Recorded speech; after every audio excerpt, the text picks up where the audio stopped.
I want to go to a speech the Prime Minister gave on Saturday night. This is the John Curtin oration, and it included a not-so-subtle jab at the United States, Cam. Let's have a listen. Our alliance with the US ought to be remembered as a product of Curtin's leadership in defence and foreign policy, not the extent of it. Because Curtin's famous statement that Australia looked to America was much more than the idea of trading one strategic guarantor for another, or swapping an alliance with the old world for one with the new. It was a recognition that Australia's fate would be decided in our region. We know we still have issues with tariffs. President Trump was making the point today, if you haven't got a deal, you're unlikely to get a deal. That, of course, means Australia. But we also know our PM will shortly meet with President Xi. And what concerns me here, that China is demanding access in a trade sense to Australia's artificial intelligence technologies. Now, I tell you what, if we don't want them in our embedded networks like telephony, and we don't want them in our energy networks, I don't think we want them in our AI either.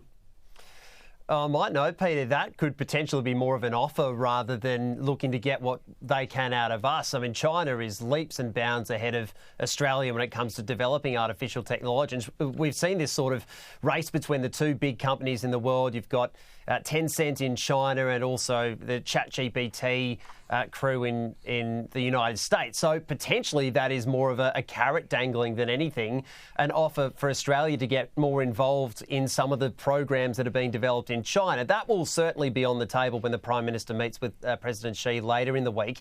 It is quite staggering, really, to note how much things have changed in these 9 months, Peter. At the end of last year, remember, China still had trade sanctions on Australia. There were a couple of beef producers and lobster was still in effect as well. They've since been removed. And by the time the two leaders meet at the end of the week, it'll be the United States hitting both us and China with tariffs of their own. That is, of course, well, that's hitting everybody. And there's even one school of thought, Peter, that a small silver lining to the United States embarking on this tariff policy is that it could see Australian markets boom, with not just China but others looking to do a lot more business with Australia. But of course, it changes by the week, and there is obviously that overwhelming concern about what a US-China trade war could mean for not just Australia but the global economy as well.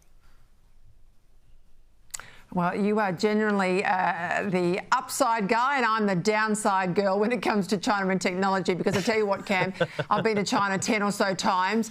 Every single time I've taken in a burner phone. I will never take in any technology into China because I'll never know what comes out with it. So I would not be doing any partnership deal with China and AI. James, just quickly, bad polls for the Libs in Victoria. I mean, clearly Victorians want to change the government.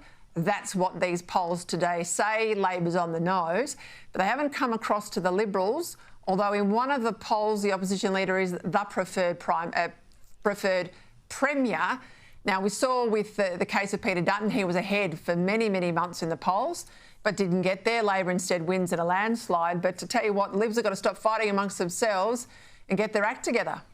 Well, there's no doubt about that, and it's happening at federal level and also state level, Peter, and I don't think this is a case of Labor being the better side. If you used a sporting analogy that they're a mile in front on the scoreboard, the Libs are just such a rabble internally in some parts, particularly in New South Wales and federally when they're arguing about quotas, and there's been this big push to have a quota brought in where there'd be a certain number of female members. Now, that's being pushed by a couple of people. I would note that the petition that is driving that has 530 signatures in favour of a Liberal Party quota, which doesn't even win you a booth in a federal seat. So I'm not convinced that the average person is convinced that is the answer. They just got to get back to basics, get their policies over the line. We know about Moira Deeming in Victoria and how bad that's been for the Libs, but it's certainly not a case of the Labor Party being the better side at this point in time. The Libs just need a coach, a good halfback, good 5'8", and they can get over the line. But, yeah, if they get their act together, it's game on, but they've got a long way to go.